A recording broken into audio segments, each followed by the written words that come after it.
Olá, Jamil, eu sou a Kelly Maforte do Movimento Sem Terra.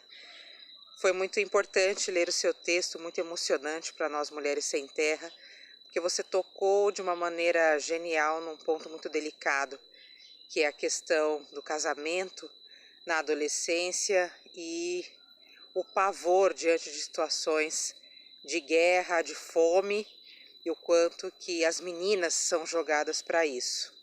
Nós, mulheres do campo, começamos a trabalhar com 14 anos, então temas como esse nos tocam profundamente. Parabéns pela sua escrita.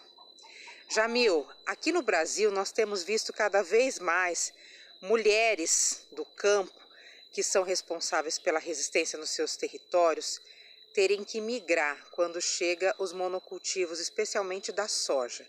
Junto com ele vem a violência, vem também a formas de matar os meios de reprodução da vida, dessa vida camponesa. E muitas vezes as mulheres têm que migrar com as suas famílias. Migrações por fome, migrações por causa do agronegócio.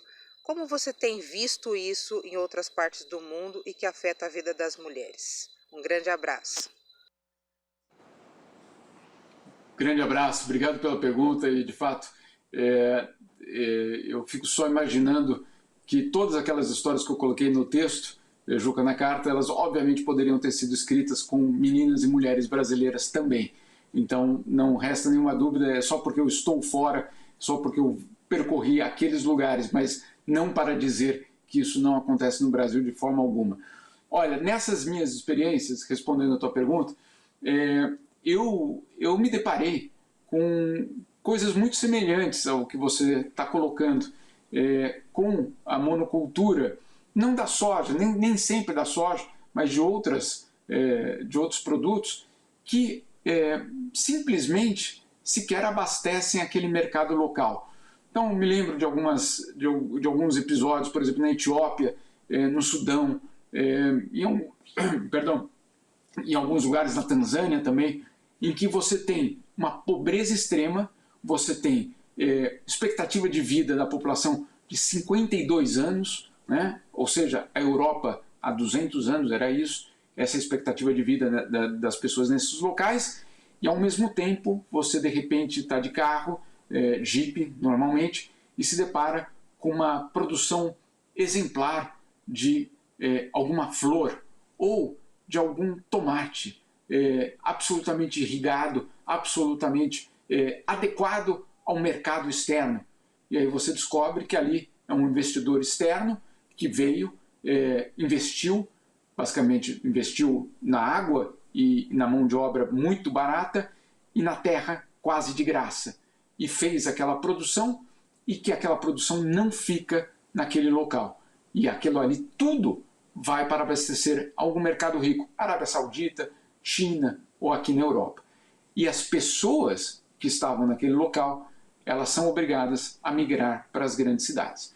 Então, você tem esse fenômeno no Quênia, por exemplo, com Nairobi recebendo uma população enorme dessas pessoas que fogem, é dramático, que fogem da fome e caem num centro urbano absolutamente miserável. Você tem a situação em outros países. Então, esse não é uma exclusividade brasileira, eu diria essa é a realidade de um sistema absolutamente injusto de produção.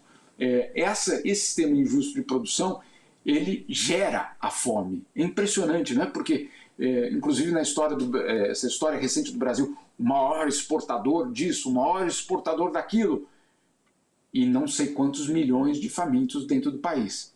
Então, que sistema é esse que alimenta o mundo, né? Como adoram dizer, que alimenta o mundo, mas não alimenta a sua própria população? Essa mesma realidade eu vi em algumas outras regiões do mundo. Isso é insustentável. E só para completar, Juca, e principalmente na África, aí vem os europeus, Juca, dizendo: o que é que esses imigrantes estão tentando fazer cruzando o mar e viver aqui? Olha, quer que eu te explico? Se aquela produção que vocês compraram aquela terra por preço de banana fosse, por exemplo, distribuída para os locais, será que eles se arriscariam e cruzariam primeiro um deserto, depois um mar, para depois ser preso pela polícia italiana? Será que isso aconteceria de fato? Então, essa migração que vocês contaram aí no Brasil, das meninas, é a mesma migração da fuga, da fome, da fuga desse sistema injusto. Não há segredo nisso. Não adianta a Europa construir um muro e dizer, olha, o que aconteceu do outro lado do muro é problema de vocês. Sabe o que acontece com gente faminta? Vai cavar um buraco, vai cavar um túnel ou vai pular aquele muro.